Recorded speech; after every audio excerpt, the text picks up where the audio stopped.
This is the climb I call Challacombe Down, but more about the name of the climb later. First though, I need to point out the medieval village of Challacombe.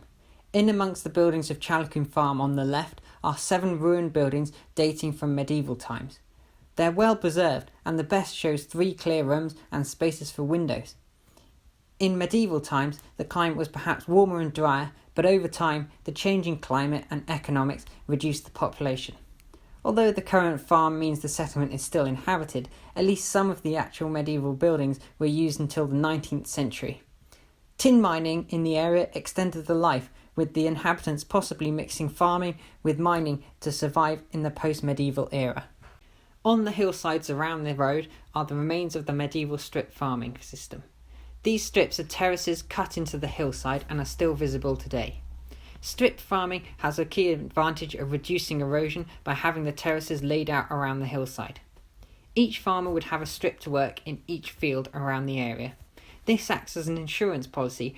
If, for example, one field was flooded, the village shares the failure of crops. The strips in this valley are the best preserved in Devon and Cornwall according to Historic England. Back to the name of the segment. The main segment on Strava is called B3212 Climb. This isn't the B3212 and it doesn't climb to the road either. The climb is near the B3212 but descends down to it, so I think it's a bad name. There is also a segment called the Grimspound Valley Climb, which is a descriptive name. It is the valley with Grimspound in it, but it isn't particularly the best name for the segment.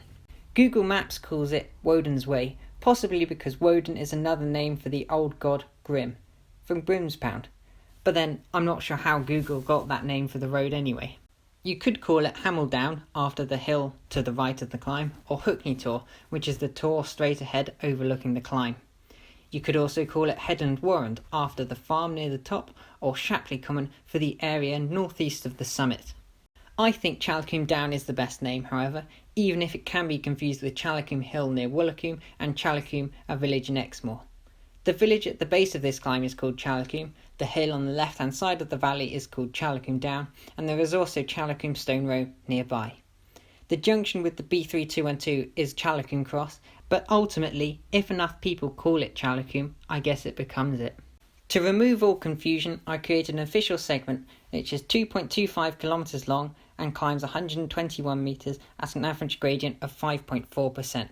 The max gradient is just less than 9%, although my Garmin, as you can see, underreads the gradient.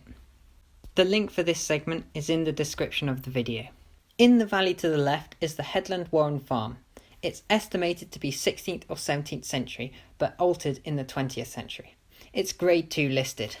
The word warren in the name of the farm refers to the hunting and breeding of rabbits, which would have been common in the hillsides of this area. To the right of the road here is the path up to Grimspound. Grimspound is a prehistoric settlement, so the exact dates of its history are a little bit unclear. However, we do know it's a late Bronze Age settlement and was probably inhabited from around 1450 BC to 700 BC. It features 24 huts enclosed by a stone wall. While this wall may have been defensive, the nature of the surrounding hillsides do not suggest a defensive position. The settlement is tucked into a little valley in the side of the hills. Instead, therefore, it might have been to prevent intrusion by wild animals. In the 19th century, the site was excavated, exposing the structures.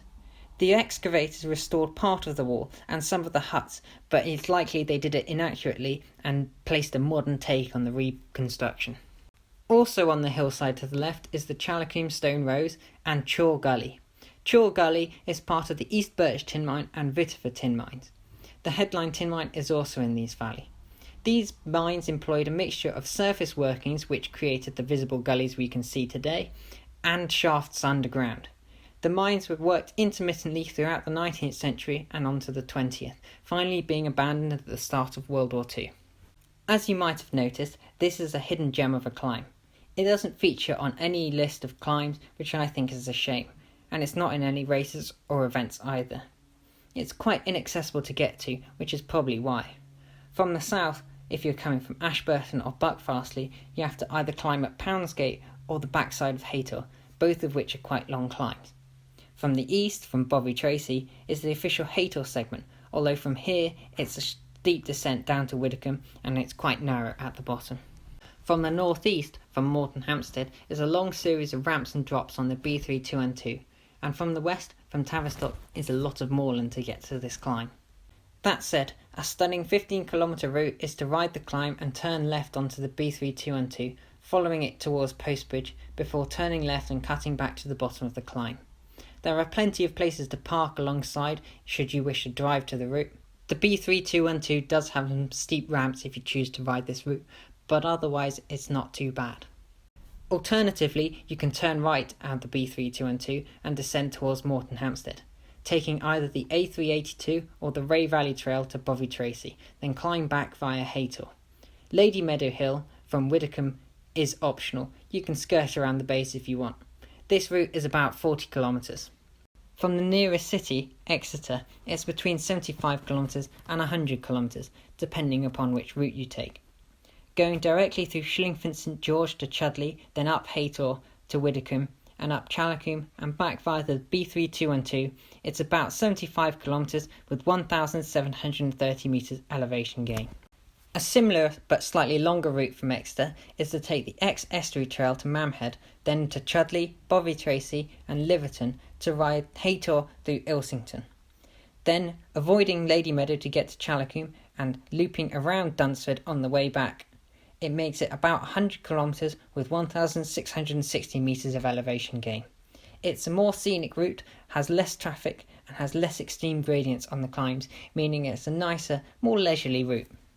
In terms of rating the climb, for the length I gave it 7 out of 10. It's a fourth category climb, typically taking around 10 minutes, although the KOM is in just 5. It's therefore a good length, but nothing too long or too short. For the gradient, I gave it a 9. It's a good gradient for savouring the climb, but you can also put in an effort if you want to. The surface is also good. Not the smoothest, but no potholes or gravel, so a nice 8. As for the traffic, it's generally a very quiet road. In the 10 minutes it took to ride the climb for this video, we got passed by 4 cars and past 1 cyclist, which is pretty good. Most cars that use this road are going for a walk to Grimspound. As for the scenery, it's definitely a 10. Even with the low angle of the camera, you can see lots of moorland and the view back down the valley is great too. Overall, therefore, this climb is 8.6 out of 10. Finally, this cow says thanks for watching.